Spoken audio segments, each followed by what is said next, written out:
What is up, guys, and welcome back to another day here at Whitley Auto Works. So as you can see, the shop truck is behind me today and it looks totally different than it's been looking. And some of you guys from my last video probably kind of saw this coming, maybe a little bit. But today we are starting our new project, guys. Operation Overhaul the already overhauled shop truck, and let me show you why. So if you've been following along with this shop truck, you know it had a really cool custom two-tone paint job, but I had a lot of issues with that paint job, guys. To be honest with you, I should have took this thing down all the way to metal. It had some really bad paint on it, and I think a lot of that contributed to why it had such bad problems with orange peel.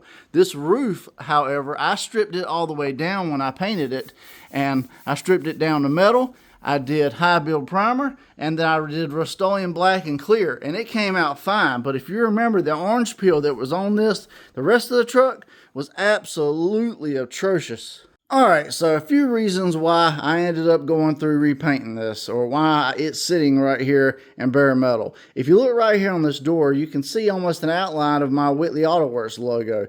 And what I was going to do was the old school race shop graphics on the side, you know, kind of like your shop truck, your parts getter or whatever. Do those graphics down the side and on the back, and then I had done marble behind it, a color shift, you know, and once I stepped back and looked at it with the wheels and lowered and everything, I was like, that's kind of too much. I want to do something a little more tasteful. So I sanded it down again on top of the bad paint and everything else. I had to feather out a bunch of areas, and I painted it a second time. And that's what took me so long to get the video out, because I was just so indecisive. So yeah, you just imagine all them layers of paint and everything on there. So that's a big part of why we got the orange peel, on top of the weather conditions and the materials I used being like medium reducer. And then you got this section right here, guys. As I told you guys, on that trip to Pennsylvania with my buddy, I had to roll and cut the quarters. Well, that's a big problem, because I had cut this section out right here. So when I went to roll it and pull it, well, everything got messed up and mangled even more than you saw in the last video. Plus, I had a little dent right here that for some reason I completely missed last time around, and I had a couple subscribers point it out. So we're fixing that. We're fixing some other little dings I found around as I went back through it. I found old body work where my dad had fixed it from where it had been hit multiple times, because keep in mind, we've had this truck for like 30 years, which is another reason why I wanted to sand it all the way down and do it right, because I'm going to be driving this thing around representing the shop. There's one of the little dings right there. There's one where a trailer slammed into it, and then a couple of other booger areas where it got fixed. And man, it's just so many reasons. After doing the other paint job, I kept having little things happen. You know, of course, this is all wavy and I need to straighten it back out. And just everything was pointing to redo the shop truck. And, you know, that's where I'm at with it, guys. So we stripped it down to metal now. I've spent the last 2 or 3 days with a DA getting very familiar and sanding it all the way down. So let me tell you what the next steps are. So you've had worst case scenario with your paint job. You want to repaint your car, you want to make it look nice, but the paint's dead as a doornail on it. It's worn out, it's tired, it's flaking off. You can't feather it in because it's just done. So you got to strip it down to metal, guys. How you do it, that's up to you. You can use paint strippers. I've shown Aircraft Ultra Strip does a really great job if you want to go that route. You can use different grinding attachments, different drill attachments. The Bayer makes a saw that you can get at Harbor Freight that's one of those big wheels on a grinder, and it just grinds the paint off. You can go that route, or you can do like I did. Spend a couple of days getting familiar with the DA and some 80 grit. You want to get it down to 80 grit. Like I said, 80 grit is it. You don't want to go 180 or 220 or whatever. Same with your body work. All your body work areas need to be 80 grit. And then you can move into a primer, and let me show you what I got.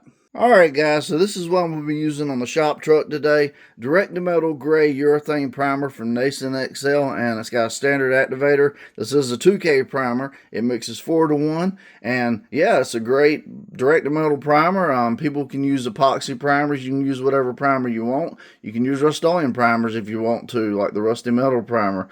But for purposes of today's video, this is what I'm using on the shop truck. Alright, let's go get some body work done, and we'll be ready to prime. So what I've been using is this Napa Pro Light body filler, guys. Nothing fancy. You can use Bondo brand or however you want to get it done. I've been sanding with 80 grit. I've been using Flat Black Primer by Rust-Oleum just to kind of mist onto the body panels and do my blocking. If you want to see more in depth, definitely check out my other videos. I go more in depth, but I've just been blocking away, guys, trying to get these spots knocked out. There's some a little bit everywhere. So I wanted to give you an update. I didn't want to do a full body work tutorial on this video just because of time and everything else. And I want to more so focus on the primer this time around. So we're getting it pretty good.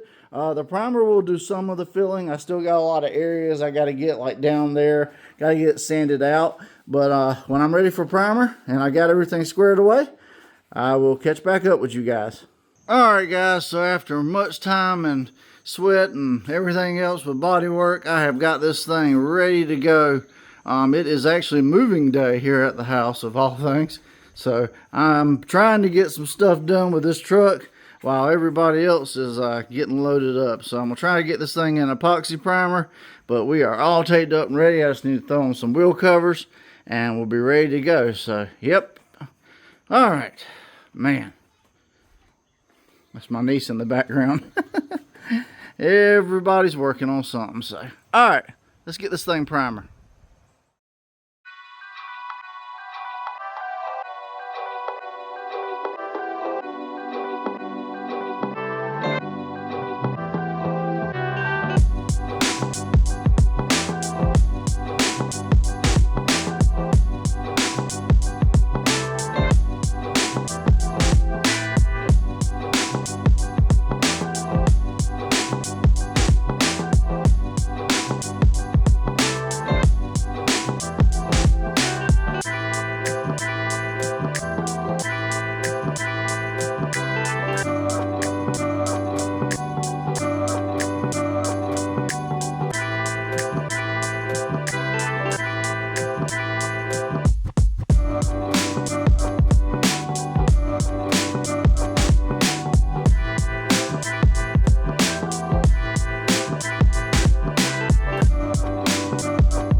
Guys, so now the shop truck is finally back in primer. This was a real labor of love, guys. Taking it down the metal took a lot of time. Obviously, I didn't show every second of it. I wanted to kind of jump around to keep the video interesting. And, you know, you can also go back and watch Big Red. I did Big Red and Rust-Oleum primer, and we did it from bare metal and built it all the way up. So this one, I'm going more the automotive route. I still don't know about the paint job. You'll just have to wait and see when we get to that. But I moved this weekend too, guys, so I was doing this in the process of moving and everything else. But I wanted to start the ball rolling with this right here because I know it's been a while since I did a full paint job on the channel. So that's what we're doing, and this was a full paint job. I mean, I stripped this dang thing down to bare metal, and we're going from ground up pretty much. So definitely keep sticking with me. If you decide to prime something like this and take on a project like this yourself and you're going to use any kind of direct to metal or epoxy primers or whatever, definitely sand down to 80 grit, guys. Don't go any higher. That gives the primer the best adhesion